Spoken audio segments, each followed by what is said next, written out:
Hello, everybody. Welcome to your and my podcast. Today we have an amazing topic, and we'll talk about the being a volunteer. We have an amazing woman that will talk with her, and she will share her experience. So I count with her today to share this history.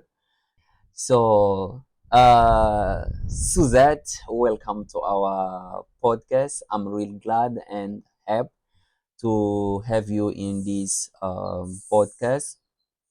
And tell me, Suzette, who is Suzette? Suzette is somebody that is 54 at this moment in time. I am South African born. I grew up on a farm, so I have a farming background.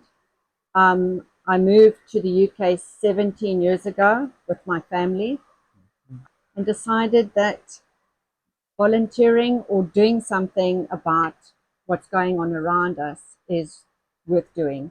And the carrot in front of my nose was to go back to Africa and go and do something in Africa. Yes, okay. So you said you're born in South Africa. Where exactly you was in South Africa? So I was born when I was born, it was called Transvaal, Eastern Transvaal. Yes. It's called Sabi, which is very close to the Kruger National Park. In a little, I was born in Sabi, but we stayed in Pilgrim's Rest, which was a mining town of literally 7 houses, and that's where there was a gold rush. So we stayed there, stayed in, grew up basically in Petersburg, which is now called Polokwane, Yes.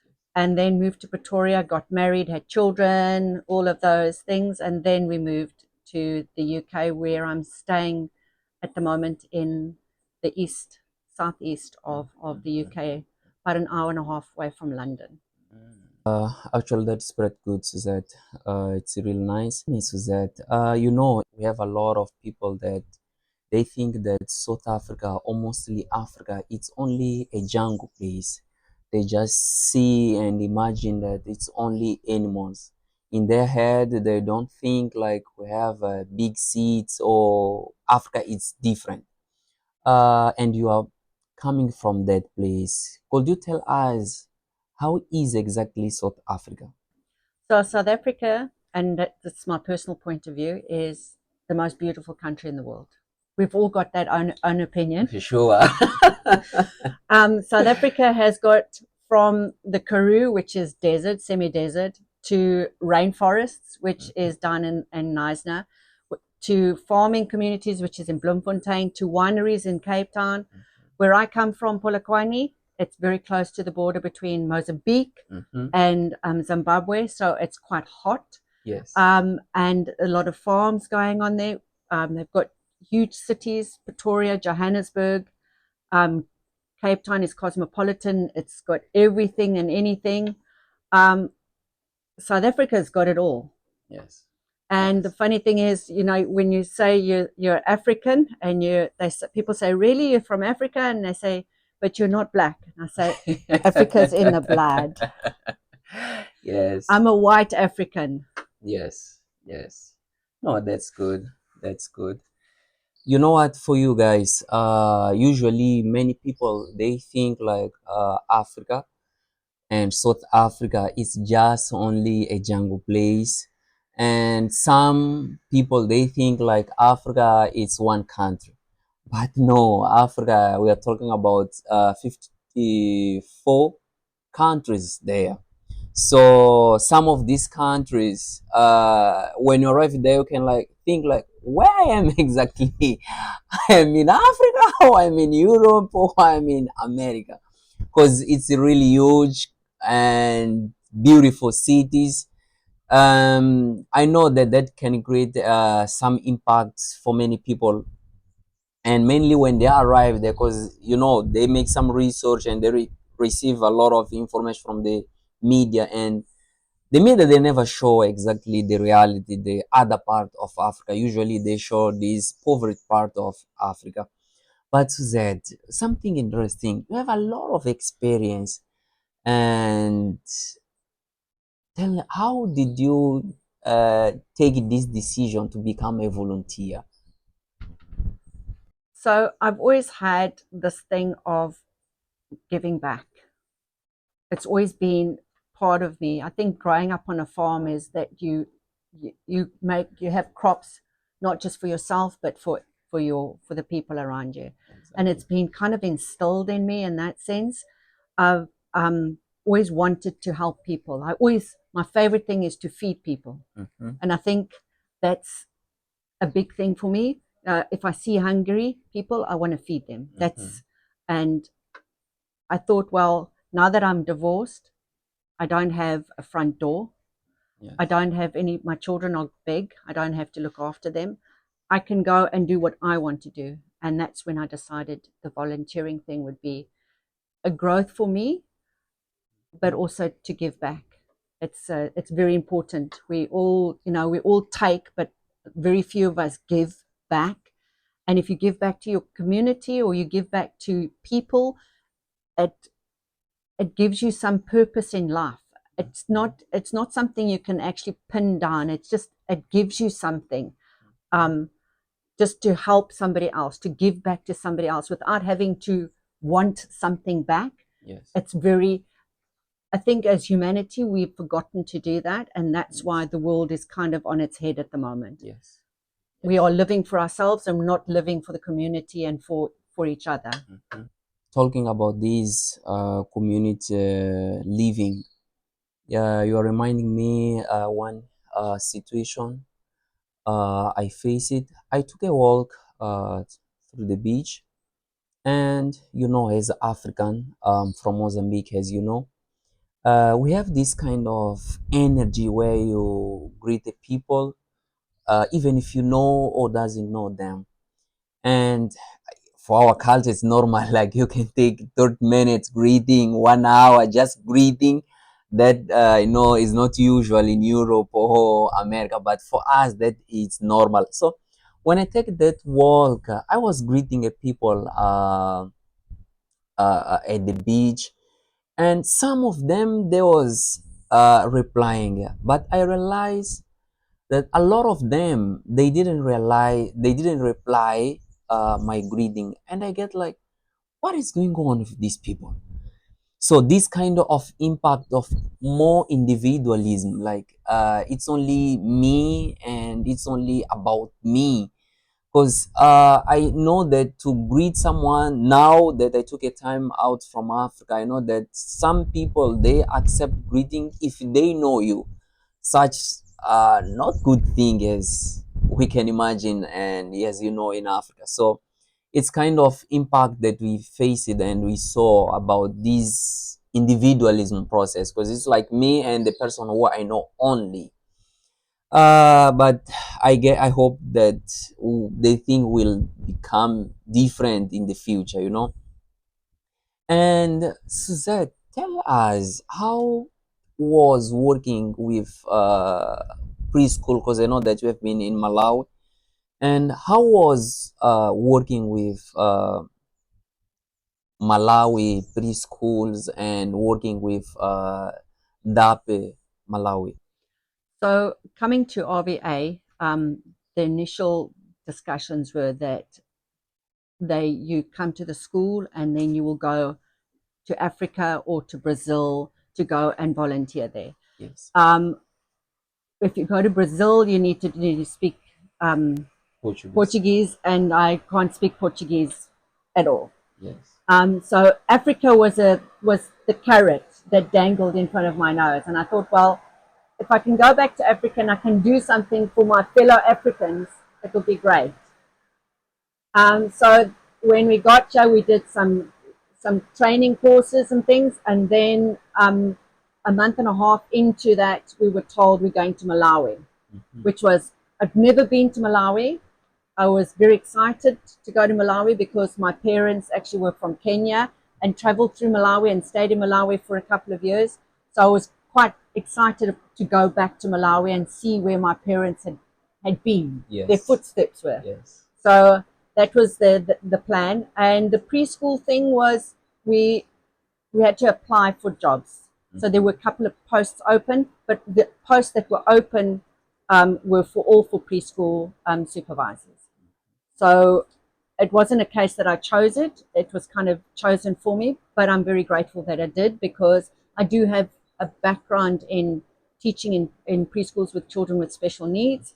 So that kind of suited me. I wanted to do more of the farming thing, but you know what? Life puts you down a path and you just take it and then and grow with it. So Yes, I'm very yes. grateful I did do the preschool. You said something that to know that you are going to Malawi, you knew from Richmond Vale Academy. Could you tell us what kind of program you choose it at Richmond and what you was doing at that program before you go to Malawi? So they've got a running program. There's a couple of modules. Well, there's quite a few modules that you have to do, and it's called the DNM. And you go and they've got a module about colonialism and things like that. So you learn about the prehistory, pre-colonialism, colonialism, how the Africa was sliced up, what you can kind of expect. So the DNM is where you get all of this information and where you learn all of this stuff. We also watched um, lots of clips. We did some research and stuff on the internet. So it was kind of an open platform, but kind of not totally open. It was guided through the teachers at RVA to get the information and to discuss open discussions about what we thought and how we thought things would be. That means also that when you choose this program, you had a couple of time to learn about this historical process from Africa and from the world and these political issues that is happening right now in over all the world. And I think that is really nice. But tell me, how was it to work with DAP Malawi and mainly in this education sector, this partnership between the schools, partnership with the caregivers, and also with the teachers and the kids at that place. Okay. So DAP, initially, if you go to Malawi and you say you work for DAP, DAP is that people see it as a second-hand clothing store because that's where they get a lot of money for. But DAP Malawi is so much more. It's part of Humana People to People, which is an organization that puts volunteers in places where there are needs like preschool education, things like that. So we worked at Doha, which is the central Malawi. Um, there is a DNS, which it's a different teacher training college. So they have the students come in for a 2-year training period, and they teach primary school teachers to go into the education, um, so that they, because there's a shortfall of teachers there. Yes. They do need that. But what we come in as DIs, which is a development instructor, come in and we develop the preschools because a lot of children don't go to school. Some children at 7 have still not gone to school in Malawi. So they're trying to encourage children to go to school from 4, so that when they get to school age at 6, that they have some knowledge of school and how it works. Yes. And that's what we come in as DIs in Malawi through DAP and through Humana People to People. Um, the They've got 5 schools or 5 education hubs in Malawi for different things, but mostly it's for preschools. So that's where the big push is for the DIs or the development instructors or volunteers per se. That's where they are used mostly. They do have some programs where there is for farming and for development in other areas, but mostly it's for preschools. No, that kind of really interesting. And in this part about these preschools, How many schools exactly you was working with in there? So when we got to Doha, there was 28 preschools. Mhm. Of the there was actually 29, but two of them haven't been built at that stage. Um, and then they the closest one was about half a kilometer away from the school, and the furthest one was 15 kilometers away. Mm. So the aim of the project was to go and visit each of these schools and see what the need was at each of them, because some of them hadn't been visited for a while. And then hopefully to build some schools if we had the opportunity to do that. So there's quite a few schools, and most of them have about 30, minimum 30, but sometimes up to 100 children for each school. Okay. And here talking about this process, preschools, where he was doing these visits and sometimes was necessary to build these schools. Could you tell me how was your daily life in Malawi? So when we got there, we had bicycles that we had to travel with to go to the preschools. We had a little checklist. So we did a bit of prep beforehand. We had a little checklist of what we thought we needed to do. See if the roof was okay, if the walls were all right. Yes. Also things, the children go to the school, the preschool, and it sounds really, they need a meal. They don't get food. Yes. There's a shortage of food. So most of the children go to school to have a meal.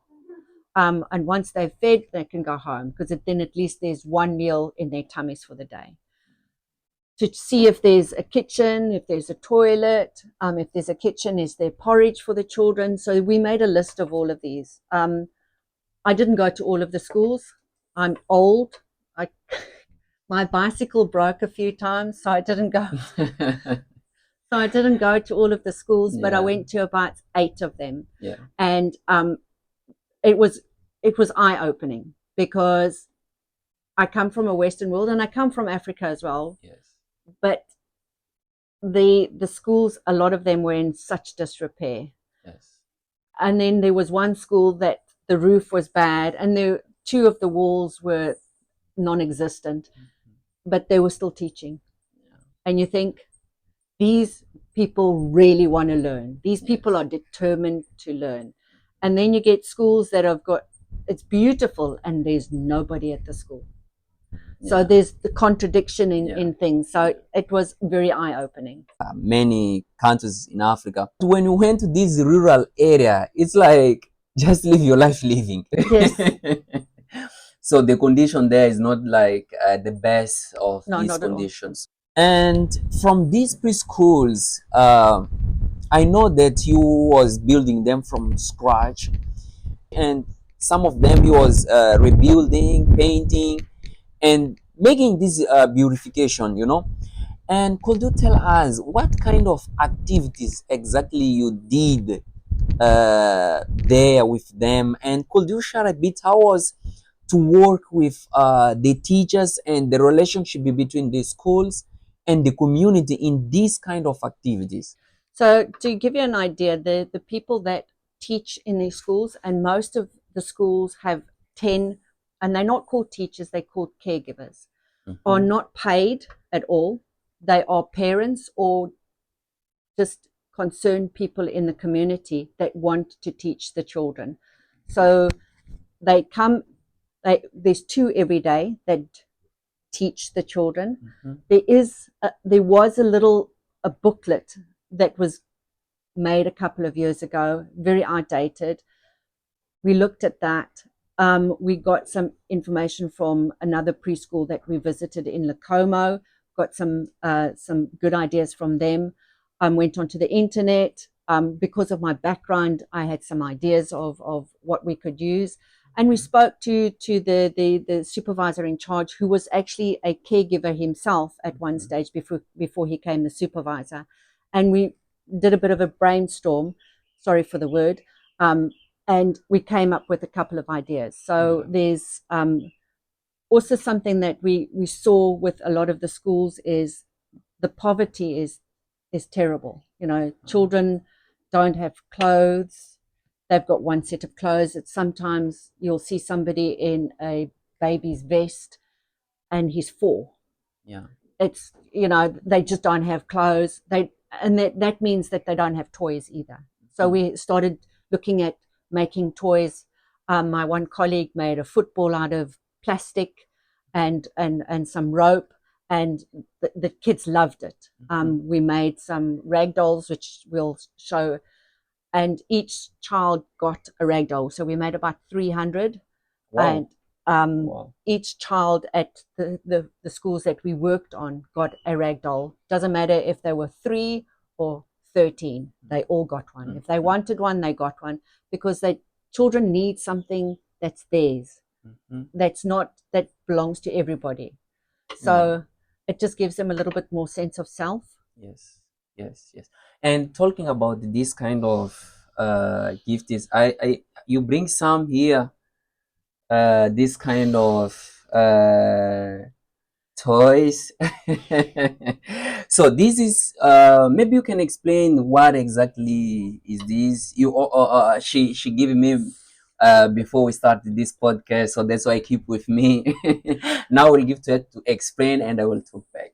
So this is 2 pillowcases. So what I did was I cut them up into 2.5 to 3 centimeter strips, and it's basically 15 strips that you put out in a star shape. Wow. And then you bundle it together and you make a head. And you take 3 pieces on one side and you make arms on both sides. Then you can make some legs if you want to. I've got some legs on this one. And then the body. And then you just wrap a piece of cloth in. This one doesn't have a mouth. I speak enough for everything, so it doesn't need a mouth.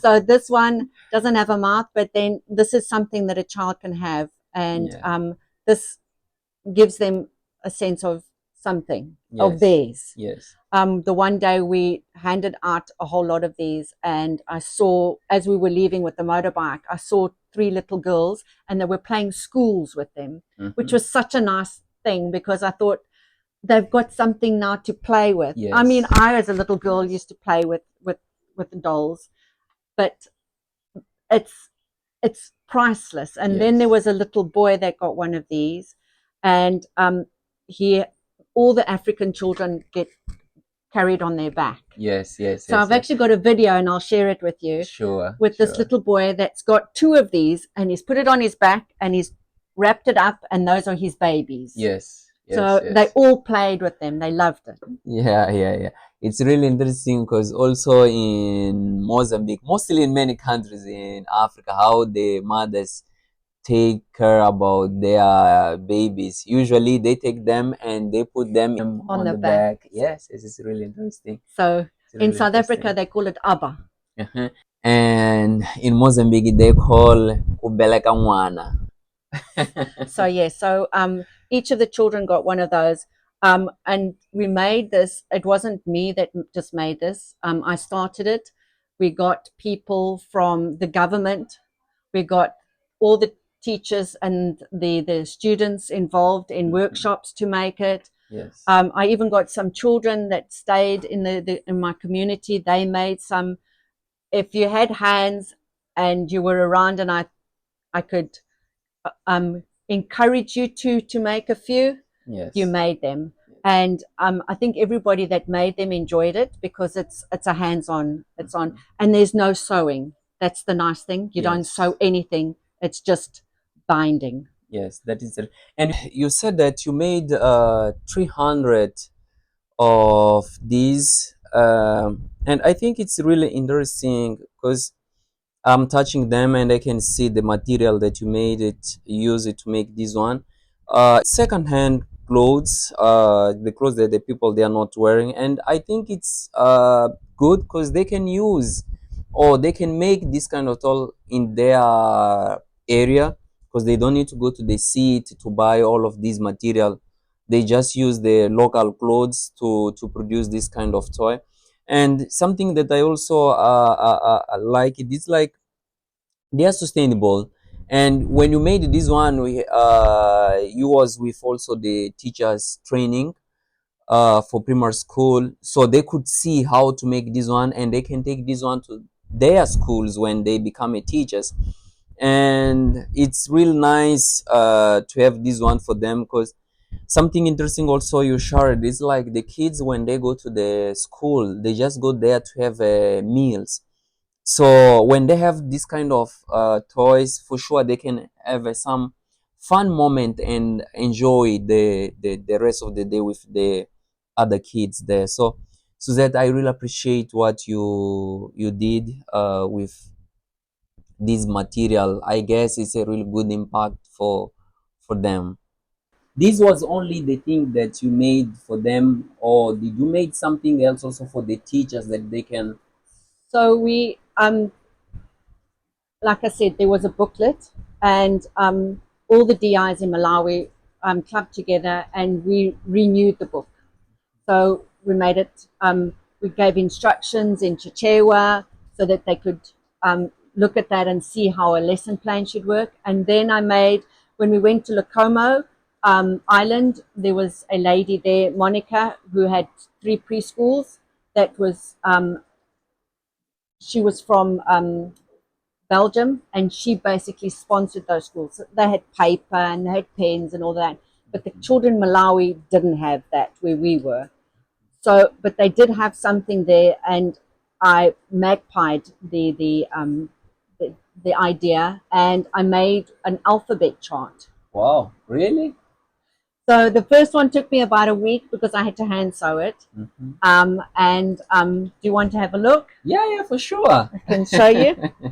So, For sure. so we made enough of these for each preschool that we worked on, and then I made some spares as well. So the new DIs can actually carry on with this when they finished going to all the schools.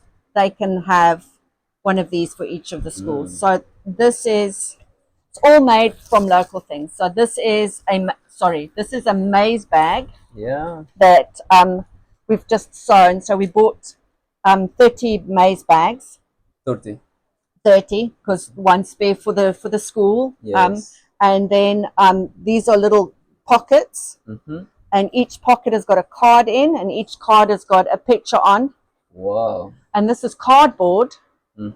Okay, and so we did cover it in plastic, but that's tape. We didn't. So my name is starting with S, so I will take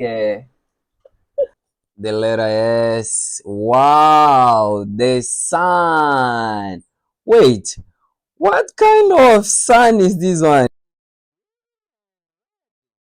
Green and red. What?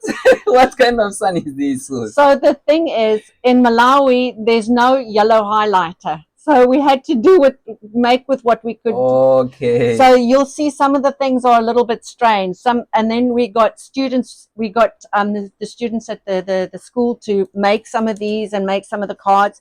Some of the cards and some of the pictures are a little bit dodgy, if I could put it that way. They don't look like they're supposed to. I mean, some of the zebra here looks okay, but some of the zebras that we had just don't look like zebras. They look like dogs that have eaten too much. Yeah. So the card, then you will take the cards out. They come in here. The teacher will take it out, hand it out to the children, and then the children will then come up. You know, who's got the letter A? What is A? What is the picture of an apple? Yes. And then they put it in the bag. So this is the one thing. I made this by hand.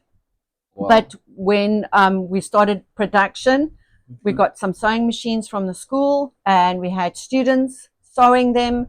Yes. And it was a production line. So I will send you some pictures. So hopefully you'll be. I will show them. So it was, and my colleague and myself, Matthias, we sat in the evenings drawing pictures and typing it. Actually, you're good to design. It was sometimes it was. Oh, and we got this is quite an ominous thing in Malawi. They don't like owls. They see it as an omen. and we didn't know that. So we've got about 7 of these around, and then we changed it to orange because that's easier than trying to draw an owl. So yes, we've got an owl, but the Malawians don't like owls. And it's not only Malawi where these animals is like strange. In my country as well, is like but it's not for now. It's for the next podcast or one of the next podcasts where we'll talk about the culture from Africa and some mysteries inside of this culture. But for now, what I'm really appreciating, Suzette, it's like all of these products you made like as a sustainable way, because I see this one also. It's like local material because this one is like sack and the cloth. Some of Yes, these it clothes was you use it. all. So what we did was, like I said previously, DAP is known in Malawi for secondhand clothing. Mm-hmm. So I went to our partnership office and I said, I need, I want to make rag dolls. Mm-hmm. Please, can I have material? And I got 900 kilos of material. Wow. So we made these, and then the nice thing what we could do as well is we could give the children that didn't have clothes Mm-hmm. and the parents that didn't have clothes, we could actually distribute clothes Yes. to them as well. Yes. So it was a win-win on all sides. The children got clothes, they got alphabet charts, and the parents also got clothes. So yes, so it was a win-win. 900 kilos, I tell you, is a lot of material. Yes. And we were able to utilize it. We also sent some to some of our other colleagues that made sewed toys. So they had templates and they sewed toys out of t-shirts and clothes and trousers and things. So they cut them up and they made them into beautiful things for the children as well. Tell me, Suzette, being there in Africa, especially in Malawi, what kind of challenge did you face there, and how did you overcome from them? So there was in Doha, there was quite a few challenges in the sense that um, people don't want to let you down. So when you ask for something, they always say yes, even though they know they can't Yes. do it. And that, I would say, was one of the biggest challenges for me, because when you tell me you'll say yes and you don't do it, then I say, why have you not done it? Yes. So we had to kind of learn that you can't always push on those things. You've got to kind of let some things go. And, like sometimes you say you want to go to town and they say, there's no fuel, so you can't go to town. And then you say, but we need to go to town to go and buy iron sheets and this and that. So you've got to learn, you've got to pick your battles in that sense. There's a lot of, like I said, poverty. There's not a lot of food. The students don't get a wide variety of food as well. But that's just something that people just get on with it. They don't fuss about it. They just get on with it. It's not, oh, there's no meat today, I'm going to have a. It's just they get on with it. It's just you learn to do things like that. Yes. Challenges: we didn't have water all the time in Malawi. So we've got water twice a day, early in the morning and in the evening, and not always electricity. Oops.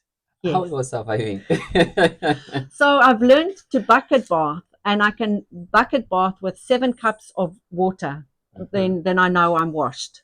Yeah. So it's you just adapt, because it doesn't help that you crumble and say I can't do this because there's no water.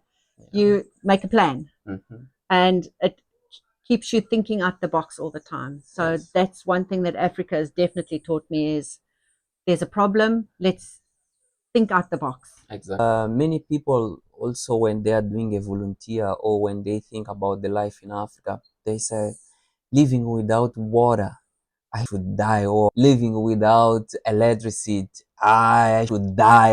Living without internet, I should die on that place. But it's necessary to think as how these people are living, because many people they take this like is more about them and about their selves, you know, but in this moment is mostly about how these people they are living, you know, and they are living there for more than 1,000 years, and they are living in that condition without water, without electricity, without internet. Most of them they're living in this situation. So when you arrive or you went there, you need to understand their life. So when you understand them, so you will make sure how you can help them, what kind of step you will take from your life to help these kind of people. So when you start to face this kind of challenge, you say like, no way, I cannot live on this kind of process. But as soon you realize that it's not about you, but it's about them, I think for sure the person can take a real good decisions, you know.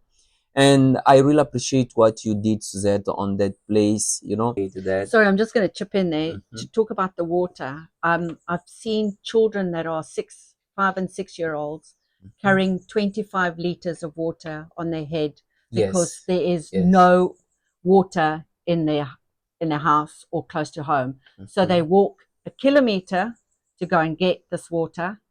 They have somebody help them put it on their head and they carry it home. And Yeah. they don't do that once, they'll do that a few times. And if it's wash day, then it's constant to do washing. So you know what? When you when you open your tap and there's no water, you know, just think about them Africans that are carrying 25 liters on their head, and they are small children. It's not Yes. adults. I mean, I can't even carry 5 liters on my head. It'll just be all over the place. And Suzette, I know that in Malawi, where you was or where is located these preschools, it's close to refugee camp. Could you tell us how was being on that place, see these refugee people? Did you got an opportunity to talk with some of them to understand why they are refugee camp, what is going on, and how is their life? So we in Doha, right next to where the DAP school, the DNS is Zaleka, which is one of the biggest refugee camps in Malawi for Congolese and Rwandans. It started off in '94 with 10,000 people. Um, at, to date is 57,000 people. It's still growing. It grows by about 500 every year, and that's taking into account people that are being born and people are dying. Yes. It is, it's, it's sad. It's a very sad place in some ways, but in other ways, it's amazing to see the resilience of human beings, Yes. because these people have run away or have, because of conflict, of violence, of all sorts of things that have happened in their own homes or in their own countries, and have come to a country that has accepted them but has not got them to integrate into their country. So they cannot move out of the camp. They have to stay in the camp. Yes. Only way of getting out is being, if you immigrate either to Canada, Australia, and the States. And unfortunately, the States have closed their doors recently to anybody like that. So I made friends with a girl called Julia. She was a tailor in Congo, had a thriving shop, had people working for her. She was doing really well. Her husband had a job, and then they had a problem. All of this conflict came up, and they upped sticks and they came to Zaleka. But she's resilient. Yes. She is now. She's a yoga teacher now, and she does sewing. She's enthusiastic about the fact that she will get her immigrations to, it was going to be to the States, but now it looks like it's going to be Australia or Canada. And she and her 6 children and her husband will then move on. Yeah. We loved going to Zaleka because the food is good, because you have lots of good street food. Yes. The people are friendly, and there is the biggest fresh market, which is about an hour away from the main capital, Lilongwe. So we've always had fresh fruit, vegetables, and we could get anything we really needed there. The best chapatis and the best fried chicken, street food that you've ever had. There is also some bad apples, which there are everywhere. So you've got to be, be cautious. Don't always just accept everything as it is. But it's lively, and it's right next to the DAP, Yes. the school. So everybody that came to visit us were always jealous of us because they said, "Oh, you've got Zaleka here. You can go and buy what you want." That they weren't close by, so we could go and visit. I had some crochet lessons with one of the ladies inside. Very religious, so there's lots of churches going on, and it's still developing. People's resilience is amazing. If they Yes, need that's to do true. it, their resilience is amazing. That's true. Because now it's like it's their place now. So they are living inside of that place. So it's really interesting how they are getting to this resilient way to live there, because they are not native from Malawi. So they are coming from their country, just looking to the place where they can live. So it's really interesting. But when you had this opportunity to went to this place, refugee camps, that what kind of activity you did exactly with this refugee camp then? So, like I said, we would go and buy food there. Um, I did some crochet lessons there. We'd go and visit Julia there as well. Um, my colleague Matthias played football with a lot of them. Yes. So, and it was, you had to kind of walk through Zaleka in order to go anywhere else. Yes. So it was just like a city for us, right next to, on our doorstep. Yes. There is, like I said, there is poverty there, and there is in the center of it. It's like any any CBD. It's not very nice. Yeah. But as you move out, people have got a little bit more space. They grow vegetables. They have a garden. They build their own houses. There is a lot of development there from the UN and other organizations, NGOs that will come to help. They've got, I don't know, I think there's about 6 schools inside Zaleka as well. So it's a city on its own. Yes. It's not, it's sad, but the people have done amazing things there. Yeah. It's really interesting. For sure, we can keep talking a lot of this and share this issue, because I guess it was really big impact to see this. And also I never been in this place, so I guess was really impactful for you to live and see this kind of reality there in Malawi. But tell us, what kind of skills, cultural or emotional, did you develop or you develop in this period in Malawi? So my skills were, I'm very bad with IT. So I had to learn on the trot with Yeah. IT. I had to learn patience because I'm the type of person, it must happen now. If I say it's going to happen now, it must happen now. Yeah. I don't have much patience, but I've learned patience because, and I've learned.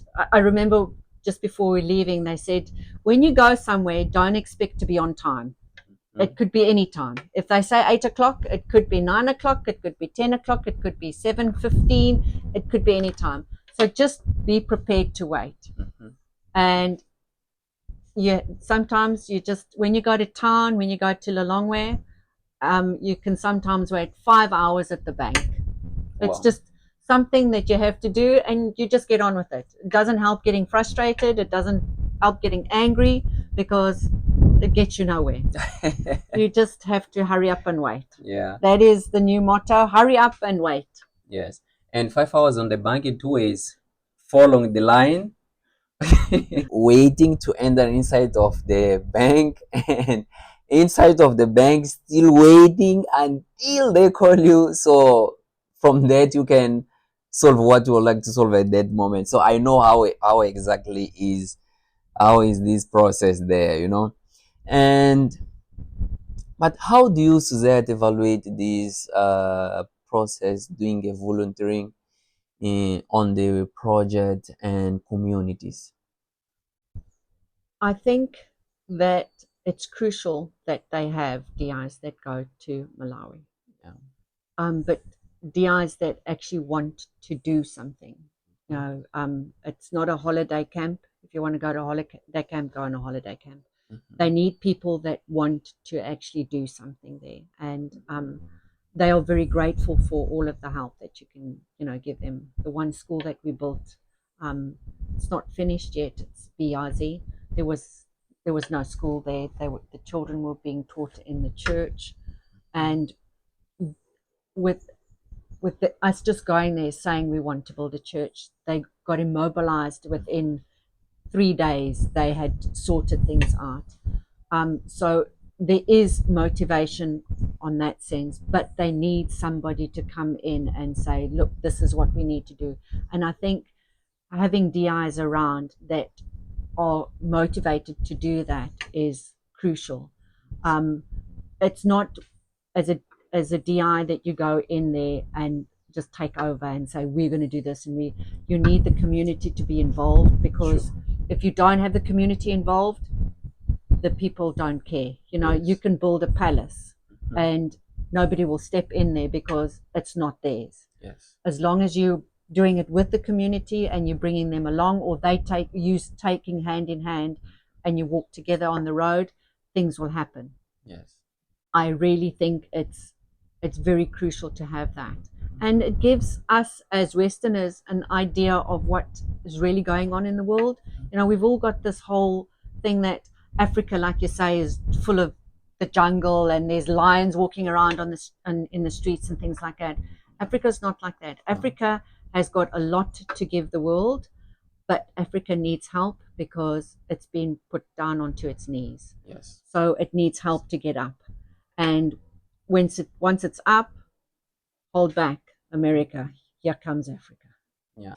By the way, Suzette, tell me how it is to mobilize these people to take part of this action, because as you said, bringing something and giving them and after that you just go away is one thing, but when you build this with them and they feel that they involved of this one, the meaning is different because they feel like it's their thing, you know. So how was to mobilize them to take part of this process? So sometimes it's a bit difficult because there's a language barrier as well, Yes. and there's a cultural barrier as well. Um, you have to go in with an open mind. You've got to go in and say, look, but you've also got to be clear on what your boundaries are. Yes. So a lot of places you will go in and they'll say, we want you to build the school and we want you to do this and we want this and we want that. That's not the way it works. No. It's a partnership. So you have to have a meeting with the chiefs and with the council and the school council, and then together you say this is what you want to do, and they will then go back and go and speak amongst themselves and then come back and say, we like your idea, but this is what we're going to do and this is how we're going to do it. Yes. Then you can talk again and they go back and they'll, so it's a lot of to and froing, but that's the way you get the community involved because they need an input. If Yes. It's like when the government makes a decision on something and you think, well, I really don't like the decision, so I'm not gonna abide by it.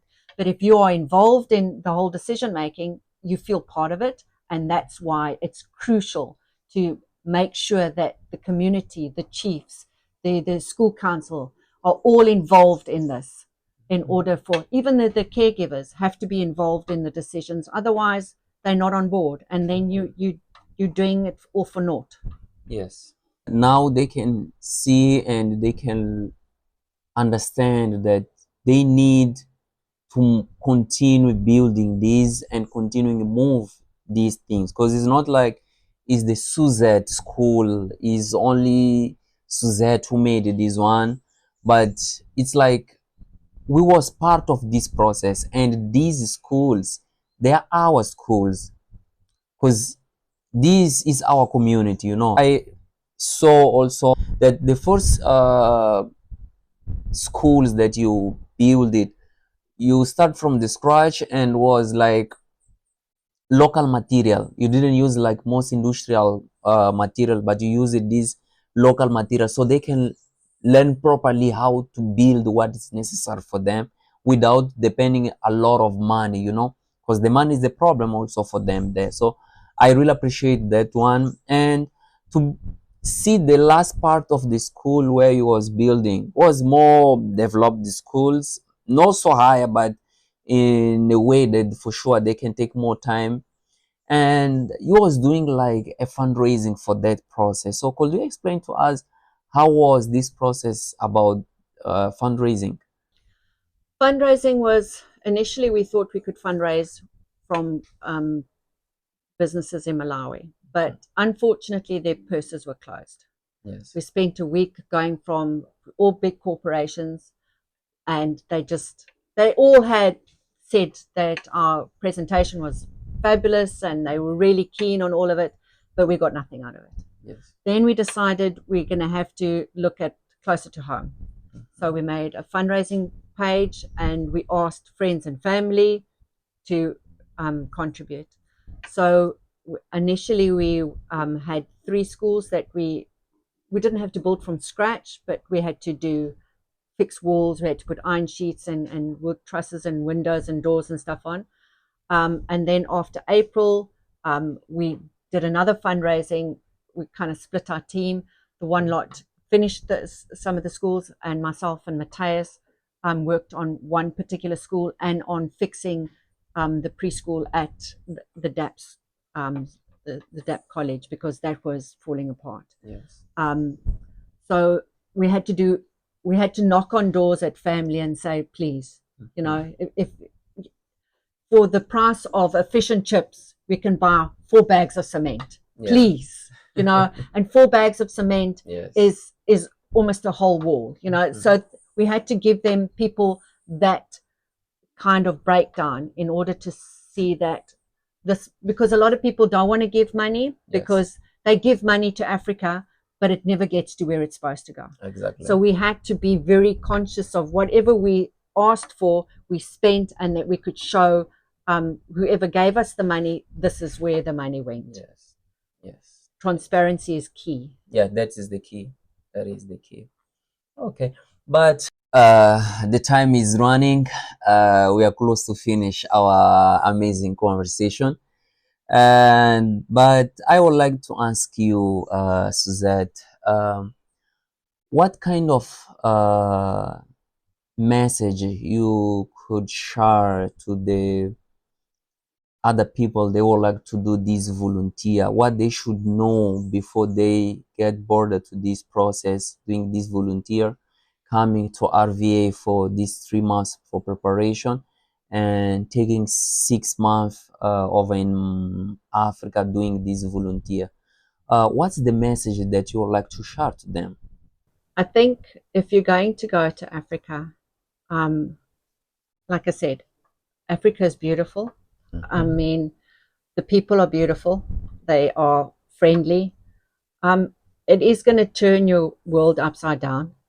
You might not have water. You might, you know, I've had to use a composting toilet, which I've never done before. But